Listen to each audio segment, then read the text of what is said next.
Hello friends, welcome back to my channel. আশা করি আপনারা সবাই ভালো আছেন। আজকে আমি আপনাদের সাথে ঝাড়খণ্ডের একটা রেসিপি নিয়ে এসেছি, ধুসকা, যেটা খুবই ভালো লাগে। এটা একটা স্ন্যাক্স আইটেম। এটা আপনারা চাইলে ব্রেকফাস্টেও খেতে পারেন বা ডিনারেও খেতে পারেন।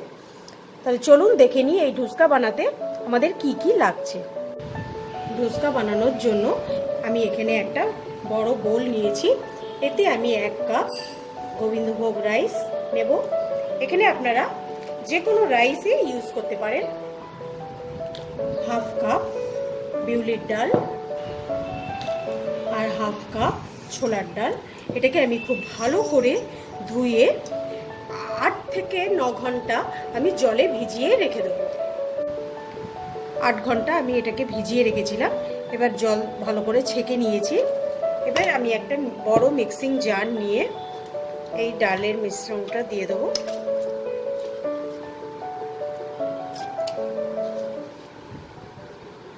এখানে পরিমাণটা অনেকটা আছে, তাই একবারে হবে না, এটাকে আমি দুবারে একটা স্মুথ পেস্ট তৈরি করে নেব।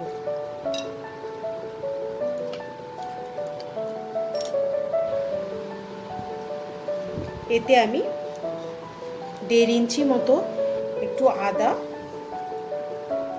আর 8-10টা কাঁচা লঙ্কা আমি একসাথে এটাকে মিক্সিতে পেস্ট করে নেব। দেখুন, এটাকে আমি একটা স্মুথ পেস্ট তৈরি করে নিয়েছি। এটার কনসিস্টেন্সিটা ঠিক এরকম হবে, পোরিং কনসিস্টেন্সি। এতে আমি 1 মুঠো ধনেপাতা কুচি দিয়ে দেবো,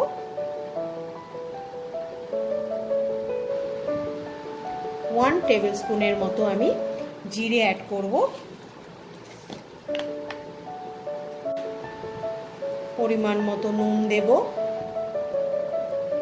আর একটু হলুদ দেব।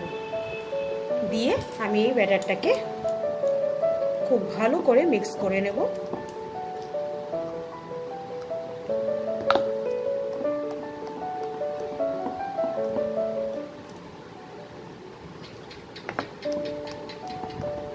মিক্স করে এবার এটাকে আমি আধা ঘন্টা রেস্টে রেখে দেবো। তারপর আমি এগুলোকে ভাজবো।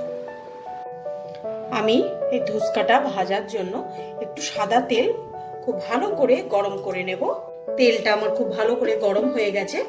এবার আমি অল্প অল্প করে এই ব্যাটারটা তেলের মধ্যে ছেড়ে দেবো।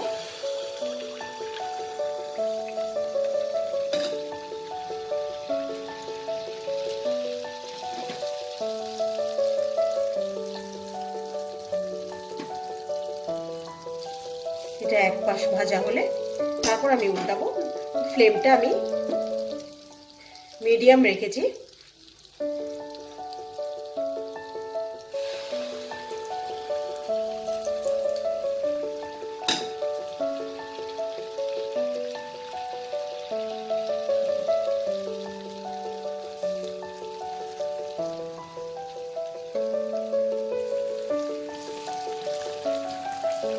একটা হয়ে গেছে, এরকম লাল করে আমি ভেজে নেব।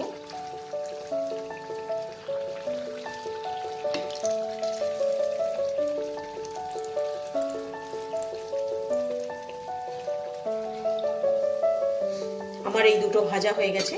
দেখুন, এরকম ভাবে লাল করে ভেজে নিতে হবে। এবার এই দুটোকে আমি তুলে নেব। আমি এই তেলে আরো কিছু দিয়ে দেবো।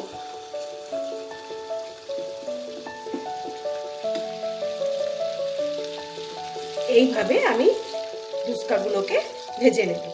ধুসকাটাকে আমি এখানে আলুর দম দিয়ে সার্ভ করে নিয়েছি। আপনারা চাইলে এটাকে যে কোনো চাটনির সাথেও সার্ভ করতে পারেন বা যে কোনো ধরনের ভেজ নন ভেজ আইটেমের সাথেও এটাকে ভালো লাগে খেতে। তাহলে আপনাদের যদি আমার এই আজকের ভিডিওটা ভালো লাগে, লাইক করবেন, শেয়ার করবেন। আর আমার চ্যানেলটাকে যারা এখনও সাবস্ক্রাইব করেননি তাদের অনেক অনেক অনুরোধ, তারা আমার চ্যানেলটা সাবস্ক্রাইব করে নিন।